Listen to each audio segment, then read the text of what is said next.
Hi there, and welcome to A Rose Within the Thorns, the vodcast where we find moments of beauty, truth, and meaning tucked between the thorns of tough topics and powerful texts. We're continuing with our first season, focusing on Night by Elie Wiesel. In today's episode, our fifth episode, we follow Eliezer through one of the most psychological devastating periods in his journey: Rosh Hashanah, Yom Kippur, selection, and evacuation. This chapter blends the spiritual, the symbolic, and the deeply personal as Eliezer questions the very foundations of his belief, his survival, and his identity. In our summary, we have the Jewish high holidays arriving. The prisoners gather in silence to mark Rosh Hashanah. This is a celebration of the world, and it marks the making of a fresh start. It's very similar to New Year's. But where once Eliezer prayed for forgiveness, he now stands in defiance. He no longer fasts on Yom Kippur.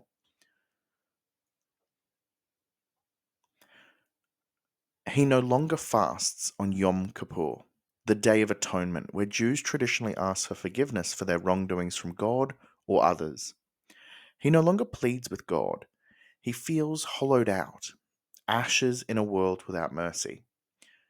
The arrival of another selection reminds them that in this twisted inversion of divine judgment, the SS now decide who lives and who dies. Eliezer is separated from his father and fears losing him in the process. His father hands him a knife and a spoon, his inheritance pretty much. But a second selection miraculously spares him. Others are not so lucky. A keyboard drummer, having lost his faith, loses the will to live and is selected for death. Meanwhile, Eliezer suffers an operation on his foot just as the camp is about to be evacuated. Fearing that the infirmary will be liquidated, he chooses to march with his father, only to learn after the war that the infirmary survivors were freed 2 days later. As snow falls, the prisoners march out of Buna into the unknown, once again leaving behind not just a place, but part of themselves. When we are looking at our themes, our focus is the death of faith and the inversion of God's role. Wiesel frames Eliezer's spiritual rebellion through one of the most sacred times in the Jewish calendar, both Rosh Hashanah and Yom Kippur. Traditionally, these days are focused around atonement, prayer, and divine judgment, where Jews affirm faith in God's mercy. But in Night, Wiesel upends these rituals to show how the Holocaust has desecrated not only the body, but the soul. The congregation prays and Eliezer stands apart. He says, "I was the accuser, God the accused." Through this stark reversal, Wiesel positions us to question not only the silence of God, but the cultural belief in redemptive suffering. God is no longer a comforter or a deliverer. In Wiesel's portrayal of time and place, Auschwitz during the High Holidays, God has been replaced by an indifferent universe and a machinery of death. The sacred space of prayer becomes a space of protest. Eliezer's identity as a devout Jew fractures under the weight of trauma. Through internal monologue and restrained tone, Wiesel invites us to take up a critical position. We ask, if belief in a just God cannot survive the Holocaust, what remains of cultural and moral foundations? Our second focus is the selection as a reflection of spiritual and physical death. In Jewish tradition, the days of awe are when God decides who will live and who will die. Wiesel mirrors this idea through the brutal ritual of selection, where SS officers, especially Dr. Mengele, inspect bodies and determine fate. Here, selection is a perverse sacrament, where physical strength, not righteousness, becomes the only virtue. This inversion of justice is not accidental. It's a direct commentary on how the Nazis claimed absolute power over life and death, assuming the role of God in a world stripped of spiritual meaning. Through Akiba Drummer's demise, Wiesel is showing us how the loss of faith can become fatal. Drummer's belief in divine testing eventually collapses, and once his faith is gone, so is his will to live. Wiesel is positioning us to reflect on how faith, whether it is in God, humanity, or survival, can be both a burden and a lifeline. Wiesel's quiet, non sensational prose creates a tone of fatal inevitability.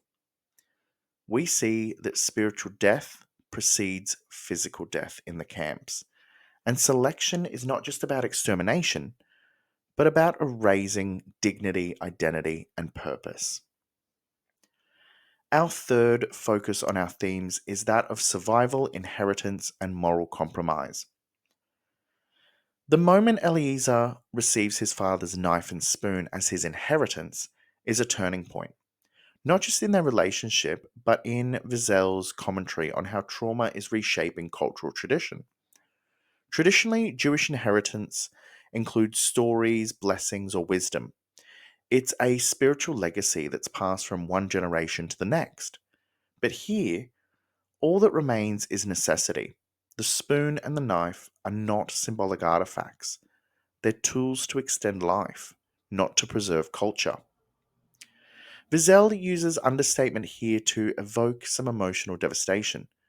This non event, an inheritance given in a whisper, in fear, in the anticipation of death, forces us to consider what identity and tradition means under genocide.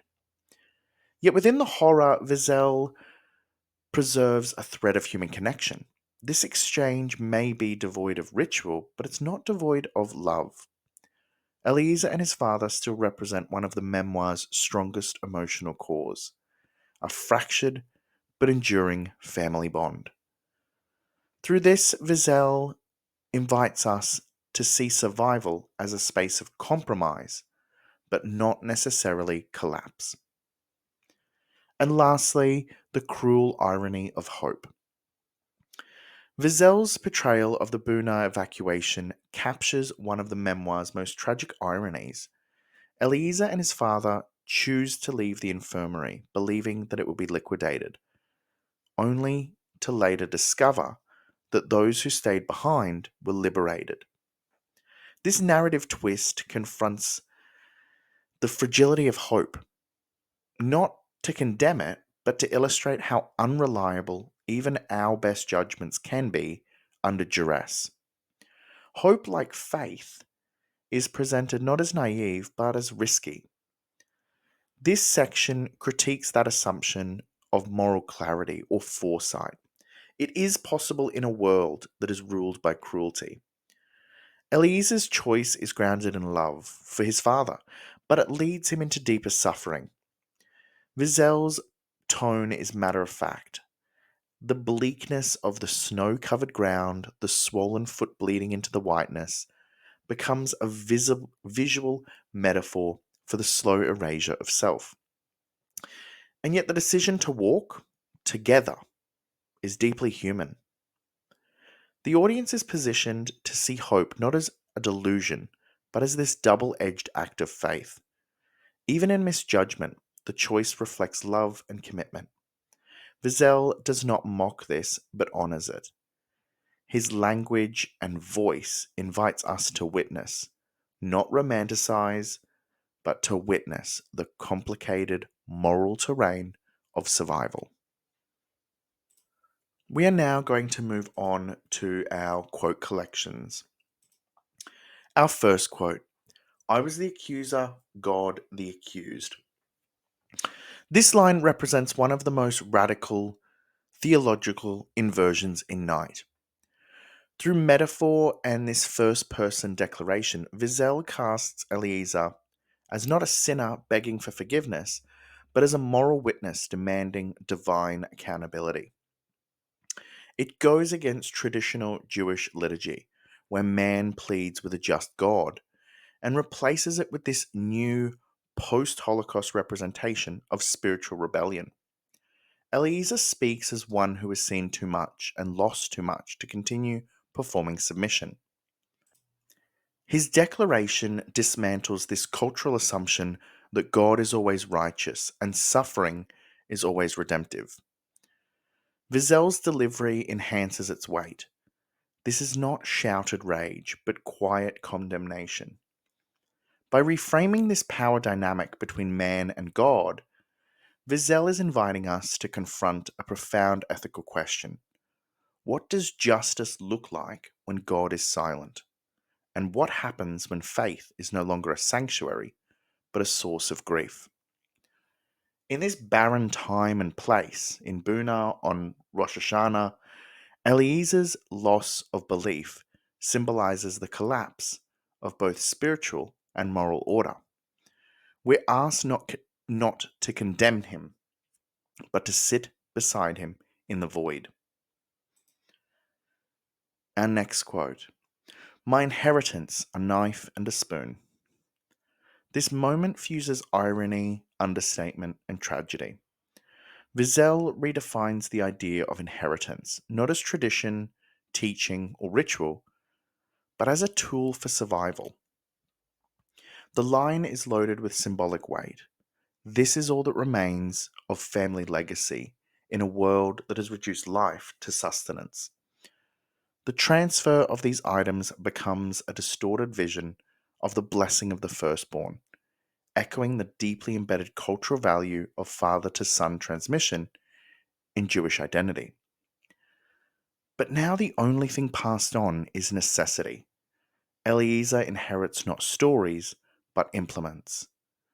Wiesel's phrasing intensifies this emotional punch, and we're forced to reckon with how genocide has hollowed out generational continuity.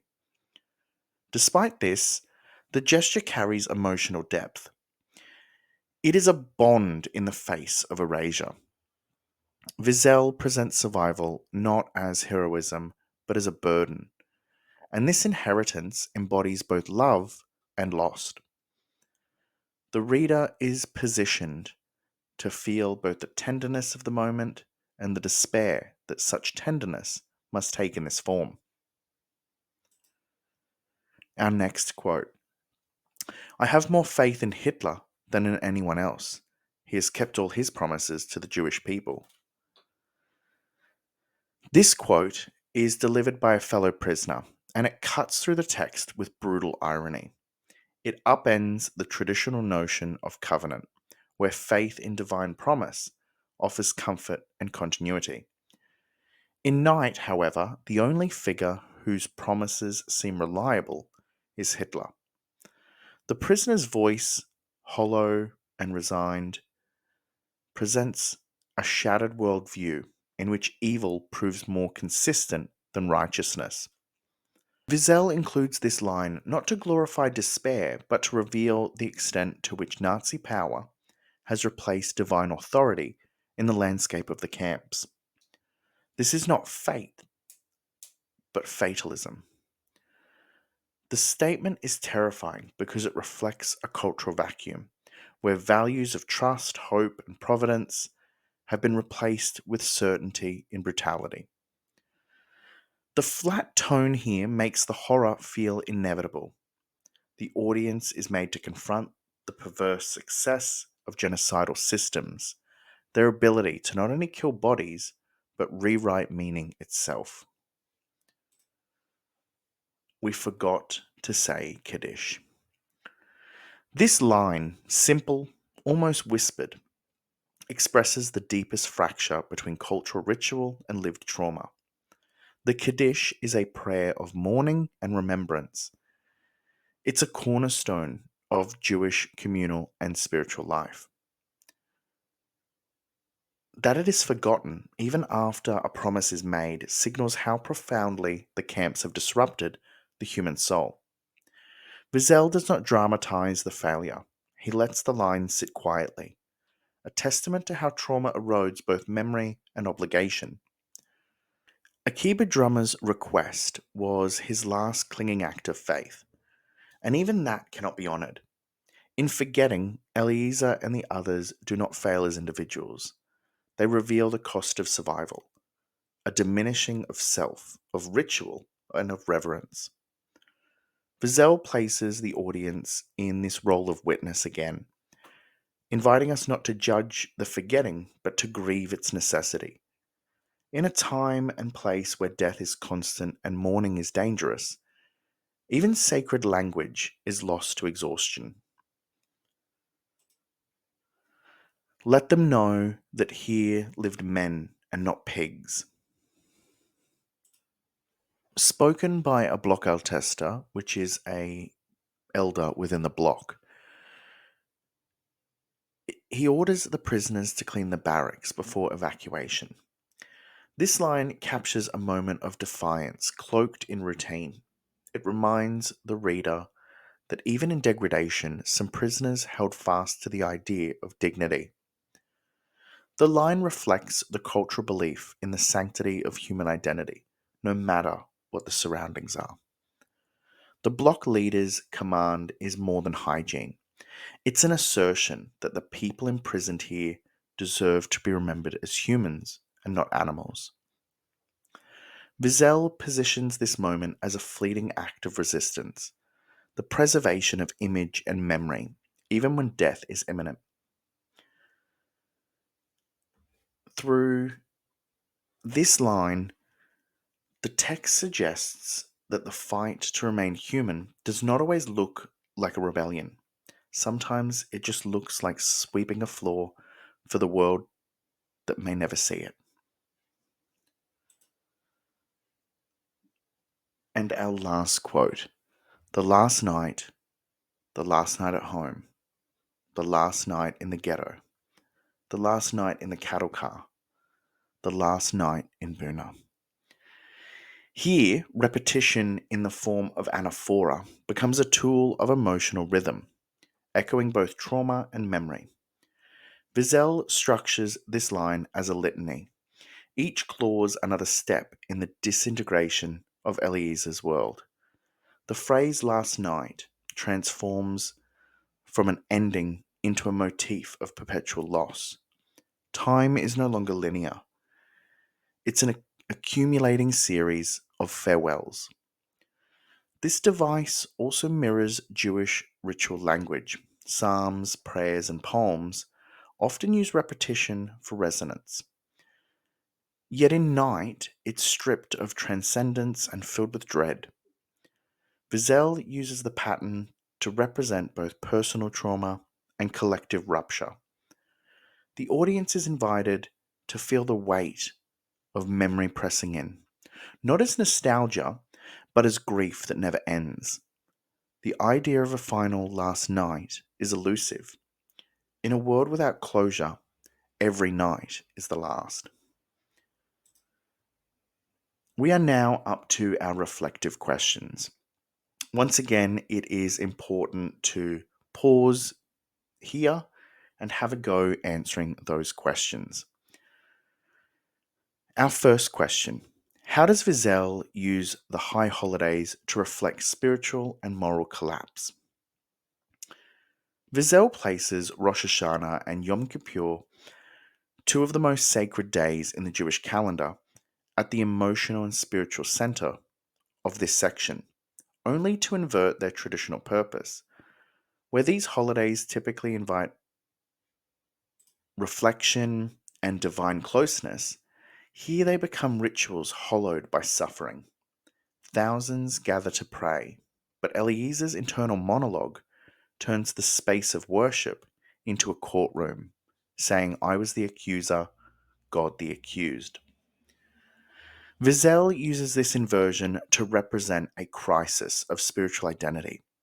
He's no longer the devout boy in Sighet, but a moral witness questioning whether divine justice has any place in a world run by SS officers who select life and death. The perspective of a boy turned survivor positions audiences to consider whether worship in the face of atrocity is resilience or denial. Through rhetorical questions, symbolic references to liturgies, and a tone of quiet rage, Wiesel suggests that moral collapse doesn't occur with violence alone, but when silence replaces justice. Our second question: what does the idea of inheritance mean in a world without tradition? When Eliezer receives his inheritance, a knife and a spoon from his father, Wiesel uses irony to strip the concept of inheritance down to its barest, most tragic form. In Jewish culture, inheritance often symbolizes this idea of legacy or continuity and belonging. It represents a bridge between generations, the passing down of a memory, faith, or family stories. But here that bridge is broken. The representation of inheritance as two ordinary tools becomes a metaphor for the erasure of culture under systemic dehumanization. There is no family heirloom, no Torah, no blessing. This moment redefines what it means to survive. Legacy is no longer about tradition, it's about utility. Wiesel's sparse narration invites audiences to feel this loss not as a spectacle, but as quiet devastation. The knife and spoon are functional, but the emotional exchange between them signals that even within a dismantled world, human connection, especially between father and son, persists. This affirms that survival, while morally compromised, still contains traces of love. Our third question: how does forgetting to say the Kaddish for a keyboard drummer symbolize more than memory loss? The line "we forgot to say Kaddish" is perhaps one of the most understated but heartbreaking admissions in the text. The Kaddish is a prayer for the dead, an act of ritual remembrance and collective dignity. To forget it is not just to forget a promise, it's to lose touch with the rituals that bind communities together. This moment symbolizes how trauma corrodes not only memory, but also the sacred structure of spiritual life. A keyboard drummer, once faithful, loses his belief, and then, as Wiesel shows us, he loses everything. His faith was once his tether to meaning, and once gone, so was his will to love. The others forget him, not only out of cruelty, but out of the exhaustion, hunger, and numbness. This is a representation of psychological erosion under sustained dehumanization. And Wiesel is inviting us to reflect not on failure, but on the cost of enduring. The simplicity of the sentence with no metaphor or drama reinforces its quiet power. We're positioned to grieve, not just the man, but the gradual loss of the human rituals that once made life and mourning meaningful. Our fourth question: in what ways does this section challenge our ideas about choice, freedom, and hope? This section critiques the assumption that even in horror, we always have moral agency. Eliezer and his father are given a choice during the evacuation: stay in the infirmary or march with the others. They choose to leave, fearing that the sick will be executed. Later, Eliezer learns that those who stayed were liberated. This decision, grounded in love, leads to deeper suffering. Wiesel presents this not to condemn hope, but to show that in a system built on unpredictability and cruelty, choice is a haunting illusion. The audience is positioned to feel the weight of impossible decisions, not as failures of judgment, but as reflections of a world where freedom has no structure and hope has no roadmap. Through narrative irony and understatement, Wiesel suggests that even the most loving decisions can lead to pain, not because they are wrong, but because meaning itself has been broken. This reframes hope as both powerful and dangerous, an act of will, not a guarantee of outcome. And our last question: What does this text suggest about the role of protest, even silent or symbolic protest, in retaining identity?